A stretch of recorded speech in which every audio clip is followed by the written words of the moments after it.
I know detangling can be a pain, so I've created this video to share with you how I detangle my tight curls. It all starts with wetting your hair properly and shampooing in one direction.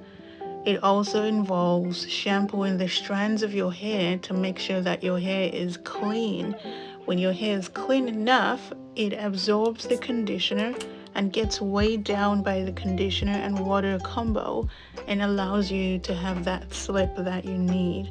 So if you shampoo in one direction, it helps minimize tangles, and if you make sure that your hair is clean, not just your scalp, then you're able to get a very good base to work with.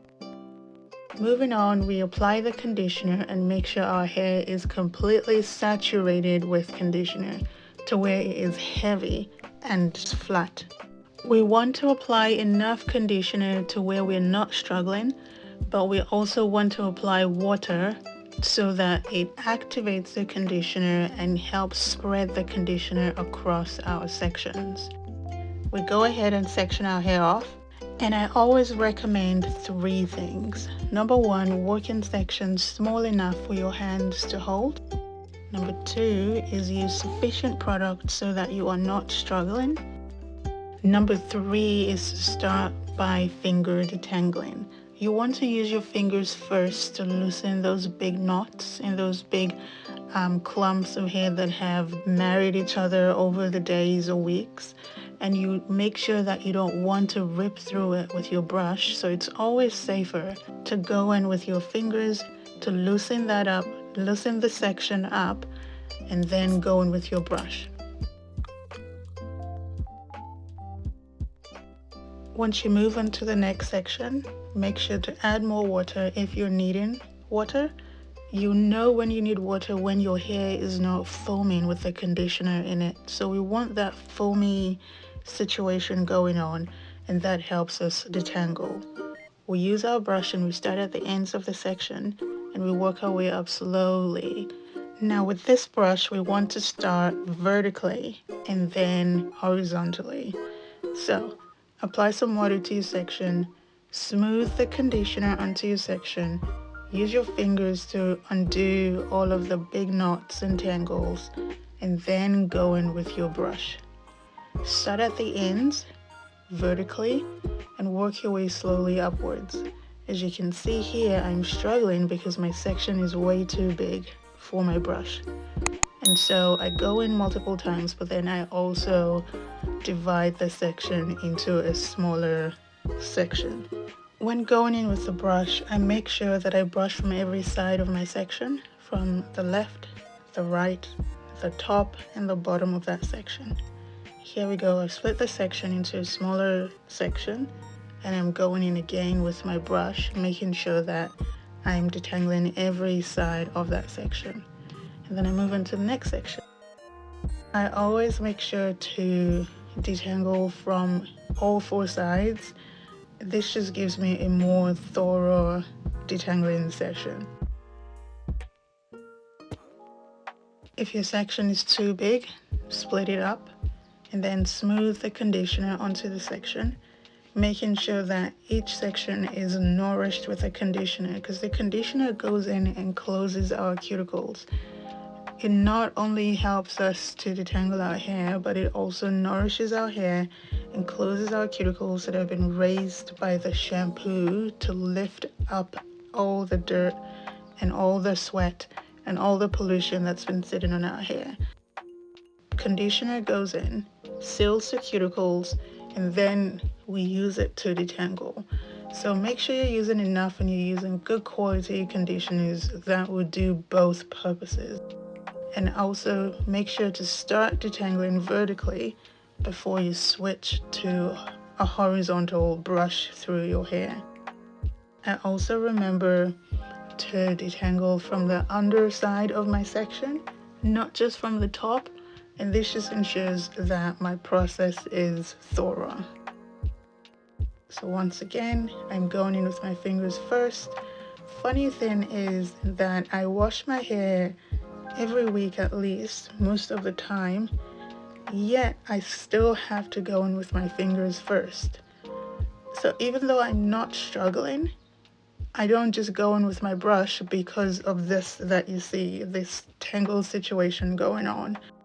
I go in with my fingers first and I loosen my hair up. As a matter of fact, I spend more time with using my fingers than I do my brush, because once I go in with my brush, my hair is ready and prepped for the brush, so I don't spend too much time yanking through my strands. I make sure that my hair is prepped and ready for the brush before I go in with the brush. Now, I also make sure that I'm holding my section while I'm detangling with the other hand. I'm not letting go of my hair, so I'm not pulling too tightly. The tension that comes from the brush does not hurt, and it does not break my strands because I'm holding my hair as I detangle. So that's another thing to keep in mind. And after I'm done, I just give it one good rake and I'm finished. Notice how smooth my hair is, that whole section after detangling. It just shows that my hair is both saturated with product and that my cuticles are shut. They're no longer lifted. And that's what we're wanting. So, split your section into smaller sections and make sure that you are detangling sections small enough for your hands to hold, that you start at the end, that you use sufficient product, that you use sufficient water as well, and that you take your time. If you are someone who washes your hair every 2 weeks, this might be more time consuming for you.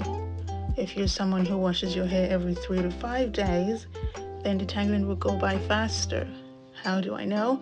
I tried it only last week and I made mention of it in my co-wash video where I used my conditioner to wash my hair 2 days after wash day. Detangling went by so fast and my hairbrush was practically hairless.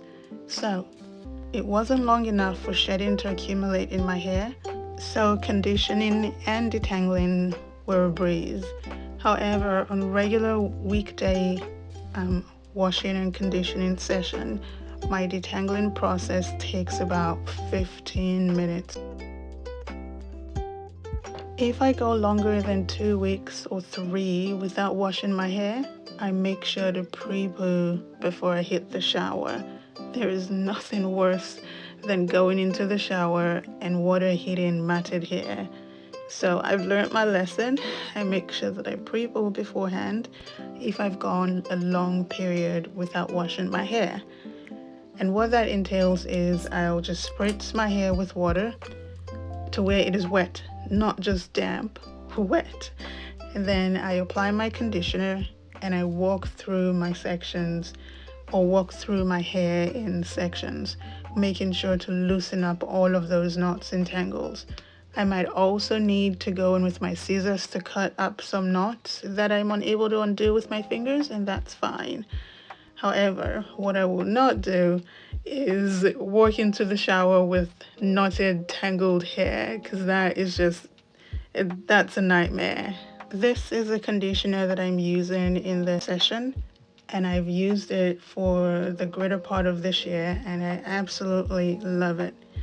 It is a concentrate, and so a very little goes a long way, and all you need is apply water and more water, and it both nourishes the hair and smooths your cuticles so that detangling is a breeze. When working on my crown section, I tilt my head and bring my hair to one side of my head. That way I'm able to detangle a lot easier than if I was trying to detangle at the back of my head.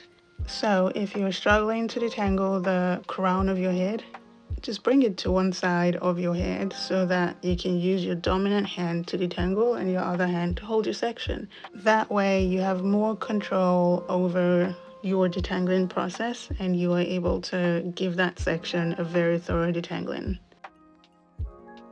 I find that when I hold my brush at the neck, so the junction between the handle and the actual brush, I have more control over my brush and I can direct it to where I want it to go. So if you find that your brush is slipping out of your hand or you do not have control over your brush, maybe you want to try holding your brush at the neck, not just the handle, or get a brush with a shorter handle so that way you have more control over what's happening. Moving on to our last section, I make sure to add water just to reactivate the conditioner, give me that slip, make my hair heavy and stretched and saturated with product. And then I go in with my fingers and I loosen up all those knots and tangles. And then I go in with my brush, starting at the ends, using the brush vertically, working my way up slowly. I do not let go of my hair. I always hold on to my section while I'm brushing. And then that way I'm not yanking through my hair, giving myself a headache. And I just brush all the way to my roots. I make sure that my brush touches my scalp, that way I know I've gotten all the way to the roots. And then I brush the underside of the section, and the top, and the left, and the right, and we're all done. Let me know in the comments below, how long does detangling take for you on average? How long do you spend detangling your hair? Okay, so we go ahead and we rinse it all out, making sure to rinse all of the conditioner out of our hair and not leaving any behind. Everything that the hair needs to absorb, it has already absorbed. Because remember, the shampoo goes in, lifts the cuticles, removes all the dirt, the conditioner goes in, nourishes the hair, and then seals the cuticle. And so just rinse it all out and then go in with your styler. You do not need to leave the conditioner behind in your hair. One funny thing for me is the only time I'm able to tell that my hair is actually growing is when it is wet. I'm not able to tell any other time, so this is a very good comparison. Thank you so much for watching. Have a wonderful day.